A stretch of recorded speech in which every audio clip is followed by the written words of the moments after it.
Man spent his entire life building something real, decades of ministry, hundreds of thousands of lives touched, a musical legacy that reshaped what worship music sounded like for a generation. He died in February 2026 at the age of 81, and within days, the fake videos started, AI voiceovers, slideshow thumbnails, dramatic titles about confessions and lies and secrets. None of it was true. And the people watching those videos had no way of knowing that. This is the story of who Ron Kenoly actually was, and the story of the machine that profits from burying that truth under fabricated drama. Dr. Ron Kenoly, if you grew up in Pentecostal or charismatic worship circles in the 1990s, that name is embedded in your memory. Lift Him Up, Sing Out, God is Able. Albums that sold hundreds of thousands of copies. A voice and a presence that defined what live worship recording could be.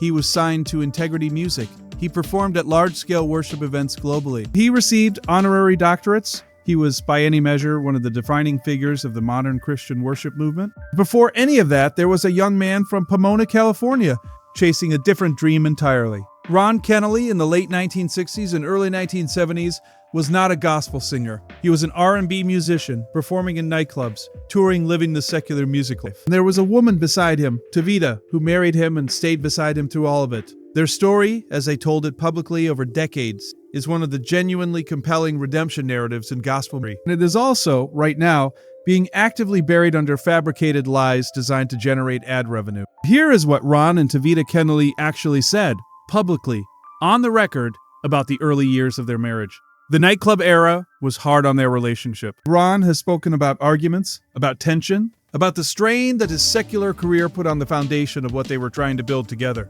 By the mid-1970s, they were facing the real possibility of divorce. Then, in 1975, something shifted. Tavita made a decision. She rededicated her life to Christ. She stepped into her faith in a way that, by Ron's own account, visibly transformed her. And he watched it happen. He has described seeing her peace, her change, something in her that was different and real. And that witness, his wife's quiet personal transformation, is what Ron Kenoly has credited as the turning point that brought him off the nightclub stage and back to the church.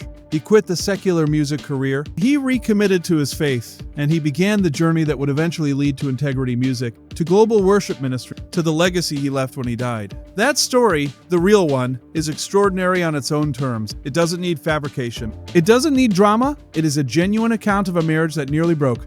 A woman who chose faith in a moment of crisis, and a man whose life was redirected by watching her do it.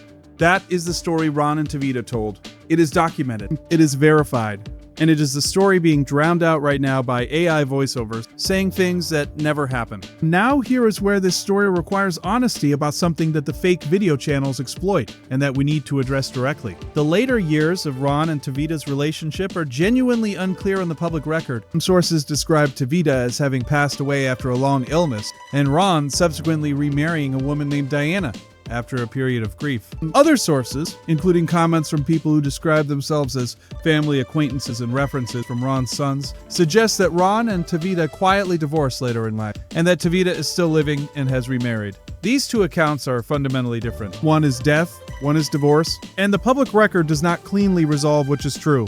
What is confirmed is that Ron Kenoly did remarry. His second wife is named Diana. That is established. What is not clearly established, in verified sourced public documentation, is the precise circumstances of how his 42-year marriage to Tavita ended. Now, why does that matter for this script? Because that gap, that ambiguity, that space between two conflicting accounts in the public record, that is exactly what the fake video industry lives in. Let's talk about how this actually works, because understanding the mechanism is how you stop being manipulated. When a prominent gospel figure dies, especially one with a long career, a complex personal history, and a family that has maintained some level of privacy, there is a window of vulnerability. The person is gone. They cannot correct the record. Their family is grieving. The internet is searching their name for the first time in years. And into that window step the content farms. These are not journalists. They are not researchers. They are automated or semi-automated channels, often using AI voiceover tools to generate narration that produce videos designed to rank in search results and autoplay after legitimate memorial content. The formula is consistent, and once you know it, you will see it everywhere. Vague, dramatic title using a fabricated first-person quote. She confessed before she died. I lied for 20 years. The secret they kept from everyone. AI narration, a flat, slightly robotic voice reading a script assembled from speculation, old forum posts, and outright invention. Generic slideshow images, Old photos, no interview footage, no named sources, no links to credible reporting, and critically, a story that is just plausible enough to be confusing. That takes a real ambiguity, like the genuine uncertainty around Tavita's current status, and fills it with invented drama.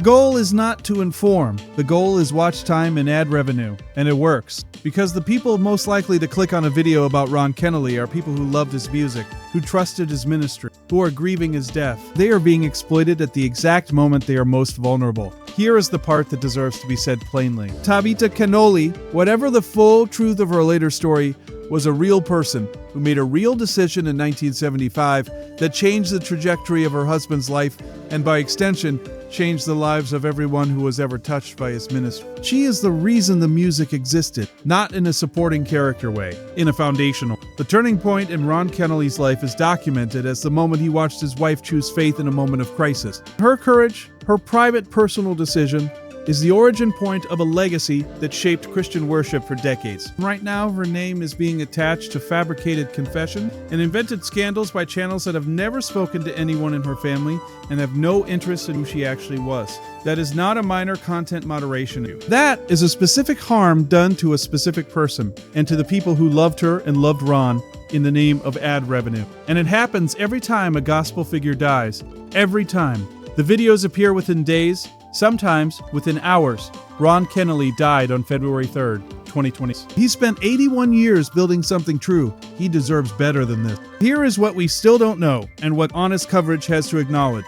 The full verified account of Tavita Kenoly's life after the peak years of Ron's ministry has not been publicly documented in a way that resolves the conflicting accounts. Whether she is living or has passed, whether the marriage ended in death or divorce, these are questions that Ron's family has not publicly addressed in a way that settles the record. That ambiguity is uncomfortable. It is real, and the honest response to it is not to fill it with invented drama. The honest response is to say, we don't fully know.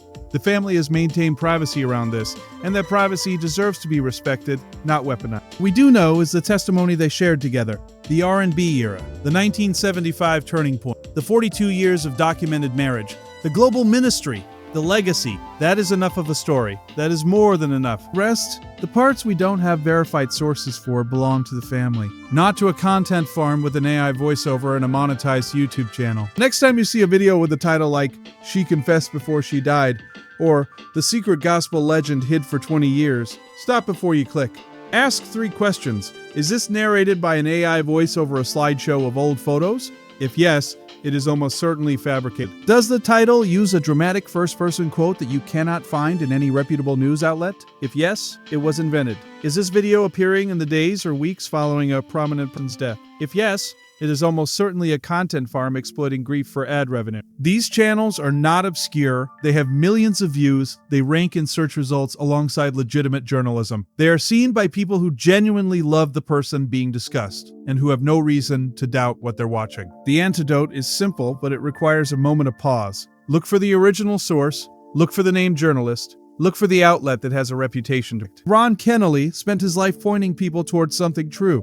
The least we can do, for him, for Tavita, for anyone whose memory is being exploited right now on some monetized channel, is refuse to amplify the lies. Share the real story instead. Let me know what you think.